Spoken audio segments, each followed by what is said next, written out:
कोल्हापूर गारगोटी रोडवरील कळंबा गावाजवळ गोवा बनावटीच्या मद्याची वाहतूक करणाऱ्या एकाला करवीर पोलिसांनी अटक केली। गजानन पाटील असं त्याचं नाव असून त्याच्याकडून 8,77,000 रुपये किमतीचा मुद्देमाल जप्त करण्यात आलाय। कोल्हापूर गारगोटी रोडवरून गोवा बनावटीच्या मद्याची अवैध वाहतूक सुरू होती। याबाबतची माहिती करवीर पोलिसांना मिळाली होती। त्यानुसार रविवारी रात्री पोलिसांनी या मार्गावरील कळंबा गावाजवळ सापळा रचला होता। त्यावेळी कोल्हापूरकडे येत असलेलं एक संशयित चारचाकी वाहन पोलिसांना आढळून आलं। या वाहनाची तपासणी केली असता त्यामध्ये गोवा बनावटीच्या विविध कंपन्यांचा 1,69,290 रुपये किमतीचा विदेशी मद्याचा साठा आढळून आला। हा मद्याचा साठा, चारचाकी वाहन आणि एक मोबाईल हँडसेट असा सुमारे 8,77,290 रुपये किमतीचा मुद्देमाल जप्त करण्यात आलाय।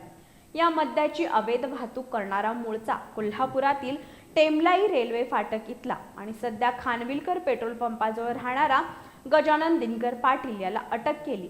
पोलीस अधीक्षक निलोत्पल बसू, अप्पर पोलीस अधीक्षक अण्णासाहेब जाधव, करवीरचे पोलीस उपाधीक्षक सुजित कुमार क्षीरसागर यांच्या मार्गदर्शनाखाली पोलीस निरीक्षक रवींद्र कळमकर, पोलीस उपनिरीक्षक नाथा गळवे, पोलीस अंमलदार सुजय दावणे, सुभाष सरवडेकर, विजय तळसकर, प्रमोद पाटील, श्रीधर जाधव आणि दिग्विजय पाटील यांनी ही कारवाई केली।